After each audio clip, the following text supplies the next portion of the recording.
महाकाय सूर्यकोटि समप्रभ निर्विघ्नं कुरु मे देव सर्वकार्येषु सर्वदा।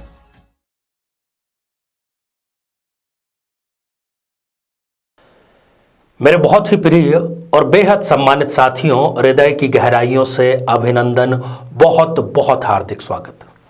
साथियों, हमारी इस विशिष्ट श्रृंखला जिसका हमने शीर्षक दिया है कोई भी नहीं रहेगा कंवारा। साथियों, आपने जितना स्नेह दिया, वाकई में आप सभी लोग हृदय से साधुवाद के पात्र हैं और इस प्रकार के स्नेह से हमारी और हमारी टीम की जिम्मेदारी और भी कई गुना बढ़ जाती है।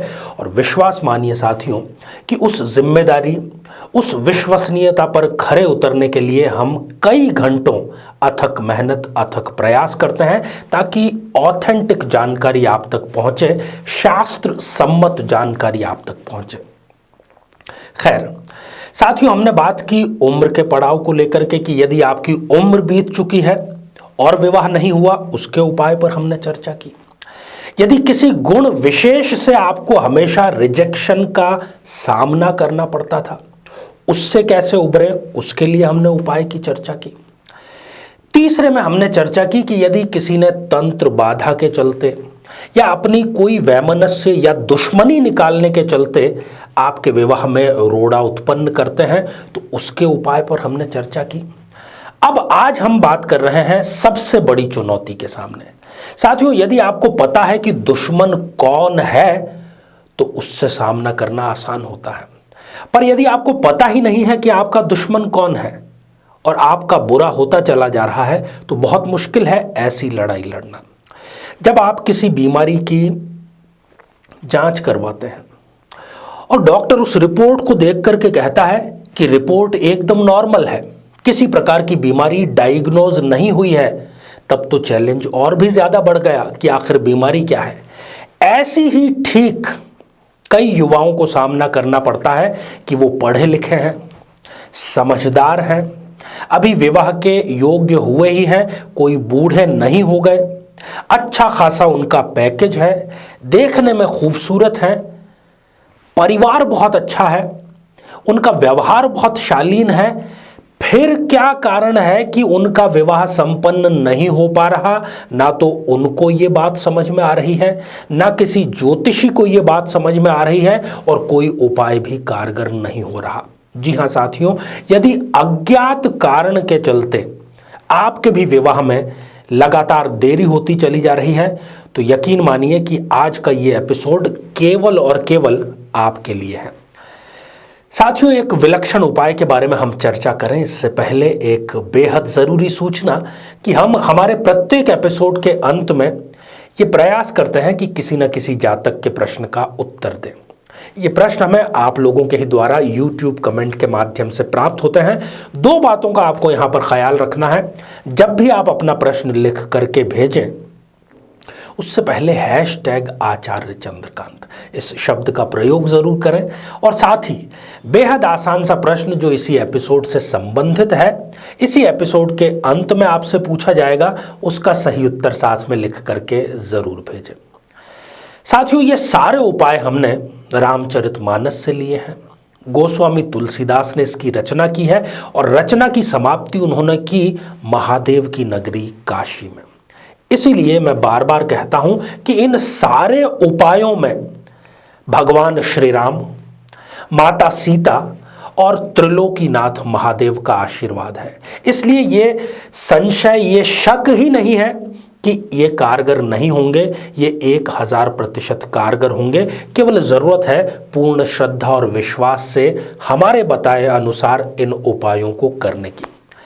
साथियों, यदि जन्म पत्रिका में सप्तमेश, जो कि विवाह का कारक है, दाम्पत्य जीवन का कारक है, उसका किसी न किसी प्रकार से संबंध 12th हाउस से हो जाए, व्यय भाव से हो जाए, तब ऐसा देखने में आया है कि व्यक्ति को पता नहीं लग पाता कि आखिर विवाह हो क्यों नहीं रहा है। खैर, ये तो एक टेक्निकल बिंदु हो गया। अब आपको भी यदि ऐसा लगता है कि आप सारी एलिजिबिलिटीज आपके अंदर है, आप एक सुयोग्य वर या वधू बन सकते हैं, फिर भी विवाह संपन्न नहीं हो पा रहा है, तो इस उपाय को करने के 11 दिवस के भीतर ही, जी हाँ साथियों, मैं रिपीट कर रहा हूं कि 11 दिवस के भीतर भीतर ही कहीं ना कहीं से एक रिश्ता आपके लिए आएगा। और हाँ, कुंडली मिलाना बिल्कुल भी नहीं भूलना है आपको। साथियों, इस मंत्र, इस चौपाई को ध्यान से आप सुन लीजिए, क्योंकि उच्चारण का महत्व सर्वाधिक है।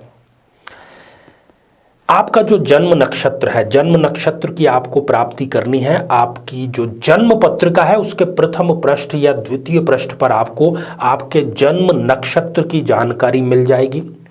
हर माह वो नक्षत्र आता है, जब भी वो अब दोबारा नक्षत्र आएगा उसी दिन संध्या काल से रोजाना 108 बार अर्थात रोजाना एक माला जाप करते हुए लगातार आपको 11 दिन तक ये माला जाप करनी है।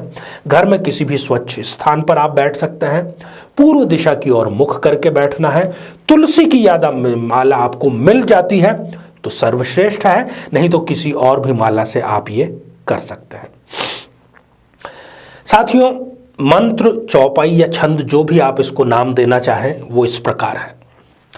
भरि भुवन रहा उछाहु राम, बेबाहु भा सब ही कहा, के ही भांति बरनी सिरात रसना, एक यहु मंगलू महा। अज्ञात कारण चाहे जो भी हो, गोस्वामी तुलसीदास की इस रचना में इतनी शक्ति है कि वो उस कारण को समाप्त करेगा और आपके विवाह का रास्ता प्रशस्त करेगा। अब आपको केवल अपने विवाह की तैयारियां करनी है, चिंता से आप मुक्त हो चुके हैं। तो आइए साथियों, अब हम बढ़ते हैं आज के हमारे कमेंट के चरण की ओर। आज हमने कमेंट शामिल किया है मीनाक्षी कन्नौजिया जी का, जो कि उन्होंने लिखा है मेरठ उत्तर प्रदेश से। मीनाक्षी जी, आपको एक अज्ञात भय सदैव सताता रहता है कि क्या आपके दाम्पत्य जीवन में खटास आ जाएगी, क्या आपका दाम्पत्य जीवन टूट जाएगा। इस प्रकार का एक अज्ञात भय आपको बना रहता है और उसका कारण है कि आपने विवाह से पूर्व ठीक से वैदिक रीति से कुंडली का मिलान नहीं करवाया था। खैर, समस्या यदि है तो समाधान भी है। आपको किसी भी सोमवार से प्रारंभ करके विश्वनाथ मंगल स्तोत्र, इस स्तोत्र का आपको इंटरनेट से जानकारी मिल जाएगी या आप किसी भी धार्मिक पुस्तक की दुकान से भी इसको खरीद सकते हैं। पूरे मनोयोग से करें, महादेव आपके अज्ञात भय का हरण अवश्य करेंगे। तो साथियों, अब आज का बेहद ही आसान सा प्रश्न। आज हमने चर्चा की एक विलक्षण उपाय की, उसके एस्ट्रोलॉजिकल एस्पेक्ट की भी हमने चर्चा की।